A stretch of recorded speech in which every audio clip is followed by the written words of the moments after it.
Hello, and welcome back to the Slow English Podcast.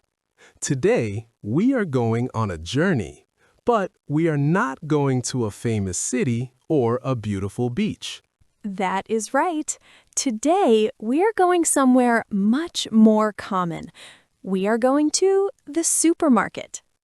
You might think, why the supermarket? That is boring. But actually, the supermarket is one of the most carefully designed places on Earth. Nothing in a supermarket is there by accident.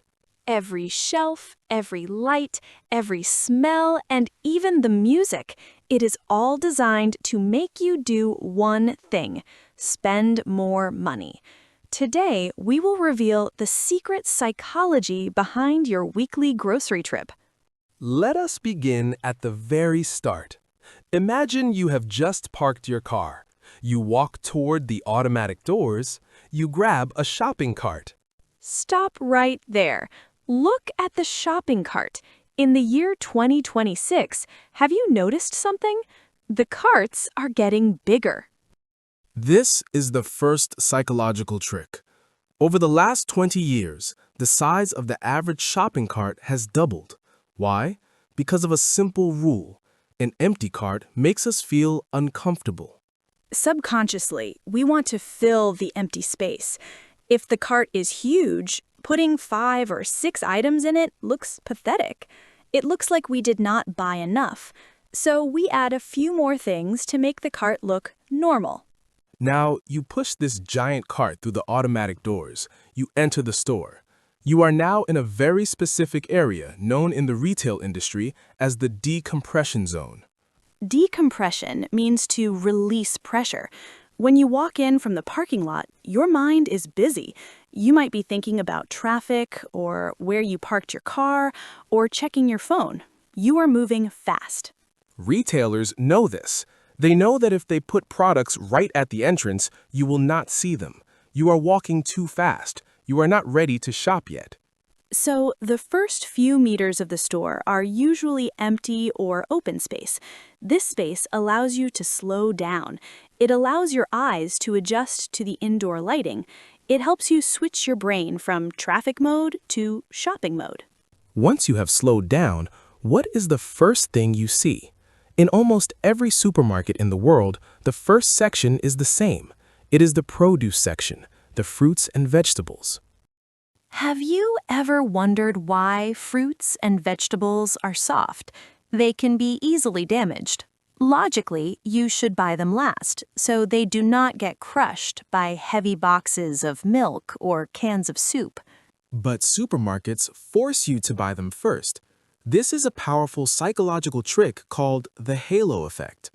Fruits and vegetables are bright, colorful, and healthy. When you put apples, bananas, and spinach in your cart first, you feel good about yourself.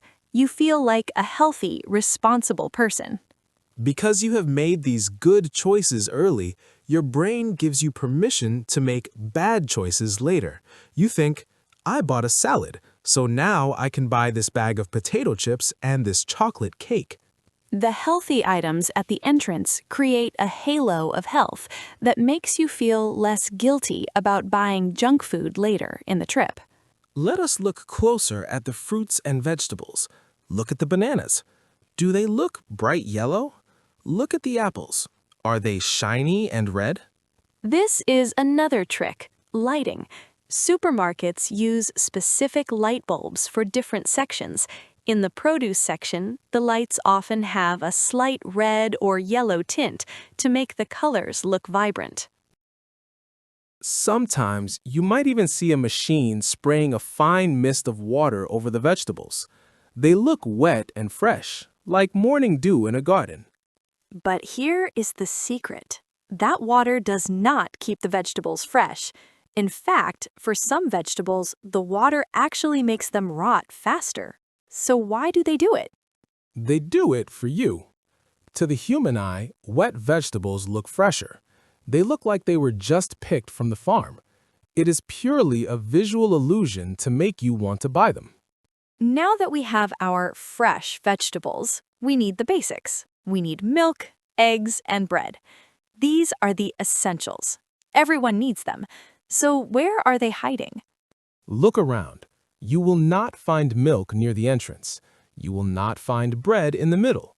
They are almost always located at the very back of the store, often in the far corners. This is designed to force you to walk through the entire store. To get a gallon of milk, you must walk past the cookies, the chips, the sodas, and the special offers. They want to maximize your dwell time. Dwell time is the amount of time you spend inside the store. Statistics show that the longer you stay, the more you spend. By hiding the milk in the back corner, they guarantee that you will see hundreds of other products along the way. And notice that the eggs and the bread are often in different corners.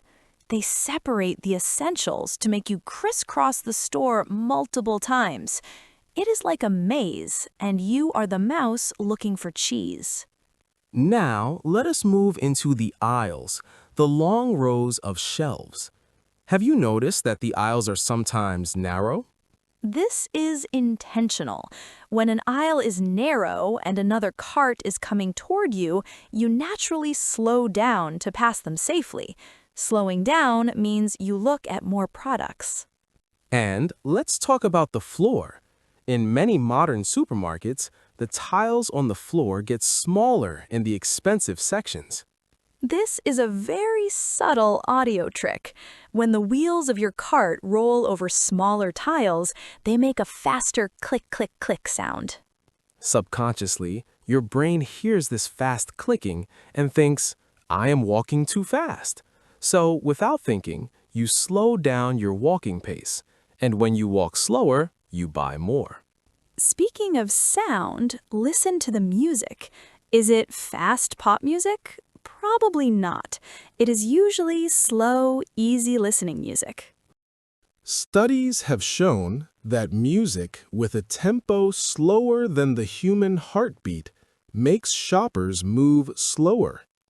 If they played fast music, you would walk quickly and leave the store sooner. So, we have covered the entrance, the fruits, the layout, and the music. But we haven't even looked at the shelves yet. That is right. The arrangement of products on the shelf is a science all by itself. Why is the cereal box with the cartoon character placed at that specific height? Why are the expensive brands at eye level? We are standing in the middle of an aisle surrounded by thousands of products. Take a look at the shelves in front of you. Did you know that the shelf is like real estate? Some parts of the shelf are very expensive, and some parts are cheap. There's a famous saying in the retail business, eye level is buy level. This means that the products located directly in front of your eyes, about 5 feet from the ground, are the most profitable products for the store. Brands actually pay the supermarket a special fee called a slotting fee just to be placed at eye level. They know that you are lazy. You do not want to stretch up high or bend down low. You will likely grab the first thing you see. So, if you want to save money, here's a secret. Look up and look down. The top shelf usually holds local brands or gourmet items that the store does not care about pushing. The bottom shelf is where you find the generic brands or house brands. These products are made in the same factory as the expensive ones, but they cost 30% less. But there is one exception to the eye-level rule. It involves children. Let us go to the cereal aisle. Look at the colorful boxes of sugary cereal. Where are they placed? They are not at your eye level. They're at a child's eye level. They're placed on the middle and lower shelves. This is intentional. The supermarkets want your children to see the cartoon characters on the box. They want the child to make eye contact with the mascot. Then the child grabs the box or points at it and begs the parent to buy it. In marketing, this is called pester power. The store is using your children to sell you products you did not plan to buy. Now, let us talk about numbers. Let us talk about pricing. You see a price tag. It says $9.99, $9.99. Why not just say $10? This is the oldest trick in the book, known as the left digit effect. We read from left to right. When our brain sees the number 9, even though it is practically 10, we process it as 9 something. Subconsciously, $9.99 feels significantly cheaper than $10. It feels like a bargain. Another trick is the decoy effect. Imagine you are buying popcorn. The small size is $3. The large size is $7. You think $7 is too expensive, so you plan to buy the small one. But then you see a medium size. The medium size is $6.50. Suddenly, the large size looks like a great deal. You think, for only 50 cents more than the medium, I can get the large. The medium size is the decoy. It exists only to make the large size look valuable. You end up spending $7 when you originally wanted to spend only $3. Finally, we have finished shopping. We have our milk, our eggs, and maybe some cereal. We head to the checkout counter. This is the most dangerous part of the store for your wallet. You are standing in line. You are waiting. Look at the racks next to the register. What do you see? Candy bars, chewing gum, magazines, and batteries. Why are these specific items here? Because by the time you reach the checkout, you are suffering from decision fatigue. You have spent 30 minutes making hundreds of small decisions. Which bread is better? Is this milk fresh? Is this price good? Your brain is tired. Your willpower is low. When you see a chocolate bar at the checkout, your brain says, I deserve a reward. These are called impulse buys. You did not write candy on your shopping list, but the supermarket knows that a tired brain cannot resist sugar. And have you noticed that the checkout lane is narrow? There are shelves on both sides. You are trapped. You cannot turn around. You are forced to look at these temptations until it is your turn to pay. So the next time you are waiting in line and you reach for that Snickers bar, stop. Ask yourself, do I really want this, or is my brain just tired? That concludes our tour of the supermarket. We hope you will never look at a grocery store the same way again. Join us next time for another slow English deep dive into the hidden world around us. Thanks for listening.